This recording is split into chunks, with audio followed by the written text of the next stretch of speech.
Hello viewers, welcome back to our continuation program in AutoCAD. So as we continue, I want to give you an introduction to 3D. We have done the 2D part, X and Y, and we see how we are doing plans and also how we are doing electrical drawings in our previous lessons. So I want us to introduce you to 3D so that you can see how we can produce 3D objects using AutoCAD. Mainly 3D here, we are going to draw only mechanical drawings, like parts of an engine or any part of any locomotive or any mechanical engineering component. So to have a brief recap of how 3D looks like, so in our screen you'll find that now we've got X and Y. So as we continue, I want to show you how now we're going to produce the Z coordinate.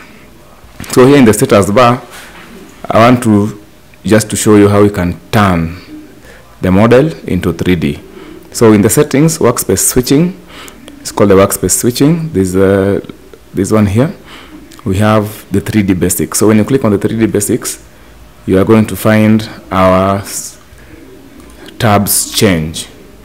So this is our 3D basics, which contains various tools here, which you have for creating 3D, and also under home tab. So instead of draw, we have create and how we can edit a 3D, and then the rest of these components or these tools are there, which we have learned in 2D and much more. So we are going to see how these tools will help us create our 3D views.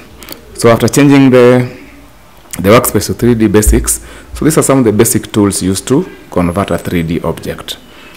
So just to take you through, I can have a rectangle tool from draw, or I can just type rectangle and then I draw my object. Just do it there. I hope now you can use dimensions, and also I can also have my circle. I can draw my circle like that and see how we can turn now this to 3D. So to turn an object to 3D, we only have these tools here.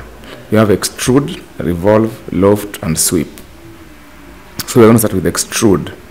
Extrude, this is now we are going to giving it a height, a 3D height. Remember, see here, we have got 2D, X and Y. So we're going to give it a height. So when giving a height, we use what we call extrude. So when I come to my navigator here, so here I can click on this home icon to turn into 3D. So you can see here we've got X, Y, and Z. So these drawings have been drawn into 2D. So I want us to see how we can now convert, giving it a height to follow the Z directions. Remember, Z direction give us the height. So when I come to extrude, it asks me to select the object to extrude from the command line. Press, then select the object, then you press enter. So once you press enter, it will ask you to give the extrusion height or the path. See that? So you can specify a height if you have the height. Maybe I can type like 10. I press enter. So you can see we followed that particular height in the Z direction. Remember, it goes in the Z direction for the extrusion path or height. I can also come to extrude. I select the object. Press enter. I can go down and also can specify a height. So I can give a height of 20. So when we look into these objects, now these are 3D. So we have used extrude to come up with a height in a given object. So that's how we extrude. So they're in wireframe, they're called wireframe. So here we have 2D wireframe. I can change the visual styles. These are called visual styles. So I can make it conceptual. So when you click on conceptual now, you will see it change like that. So this is our 3D. So when you look into this object here, we have, these are faces. So this is the top view, then this is the side view, left view, this is front view, right view, back view, and the bottom view. So here we also have those views here. So you can simply click. So when you click on top view, you can see it's changing to top. So that allows you to change the top view. I can also click the front view. It gives me the front side of my 3D objects. I can click this to give me another view. It's called the left view. And I can also come back to top view. So that's how we go through views. If you want to view various isometric views, so 2D views, sorry. So you can change, look into that, then click back home, then it takes you back. So in this, for example, I want to draw another object in this particular view. So just pick an object, like maybe a circle. I can just do a circle. I can just do a circle. So when I point onto this particular face, you can see that face will be highlighted. That means that's the active view I want to use. I want to come to this, maybe I want to draw it on this particular view. You can see the view will be highlighted. When I come to the top, the view will be highlighted. So I want to draw on this particular view. So just click. Once it's highlighted, you just draw. You'll see it aligns itself to that particular, it orients itself to that particular view. I can also do a rectangle on this particular view. You can see it orients itself to that particular view. I can also do another rectangle here. You can see how it takes the shape of that particular view. So it aligns itself to that particular view. So that's how we draw on faces. Once the face is active, you just make your drawing there. So with this, I can also extrude. So I want to extrude this rectangle. Just make sure you just click extrude, then you pick it. So when you click OK, here you can see the Z direction changes because of that view. So you can go in or out. You can see that. Maybe I want to take it out. So I specify the height in that direction. You click, then you click.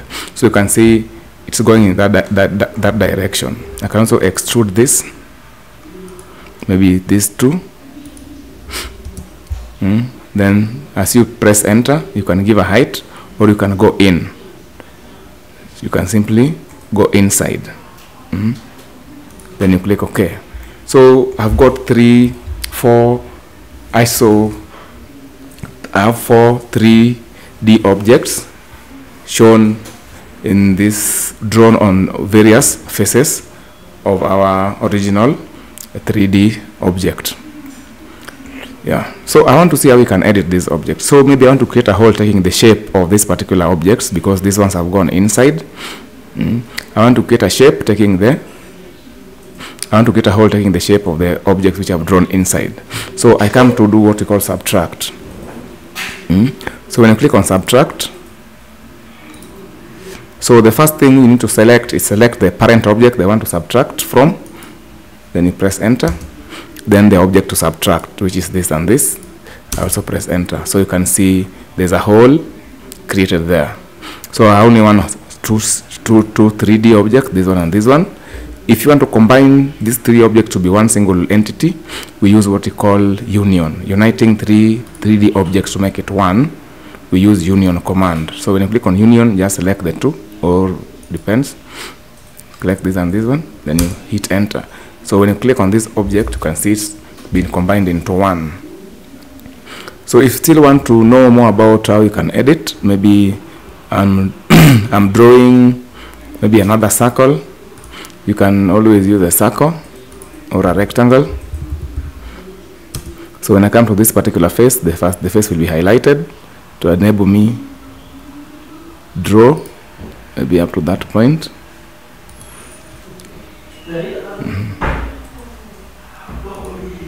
I can delete it shortly.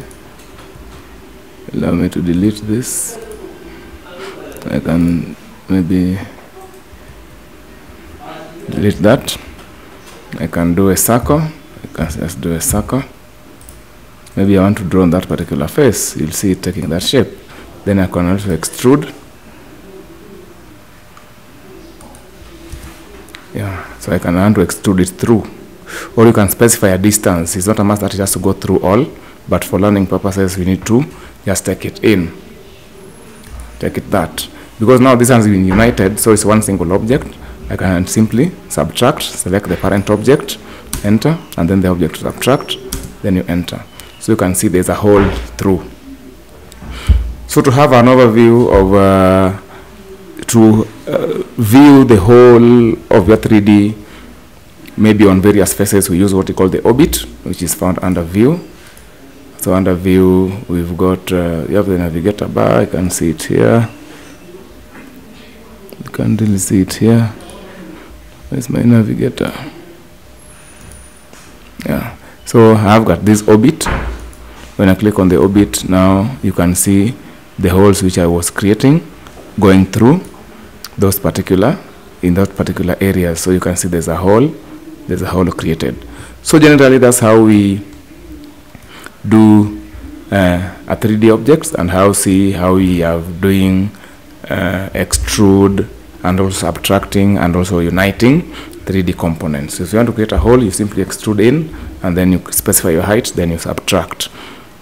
Yes, so when you come back home, and then you click on the home tab there, it takes you back. So that's how we do our 3D. You can take it back to wireframe. That's wireframe. You can see how it looks like. Then this also have other visual style, conceptual. Then another visual style, we have hidden. So it's been hidden like that, so you can see the holes going through. You can see the other parts. You can also do conceptual. So that's how we do a 3D object using extrude, union, and intersect. So that's the concept of that. So in our next procedure, we'll pick on an object, so that I can show you how we can apply the extrude, subtract, and union commands in a real life or a practical project that we have. Thank you. That's it for extrude and introduction to 3D. Thank you.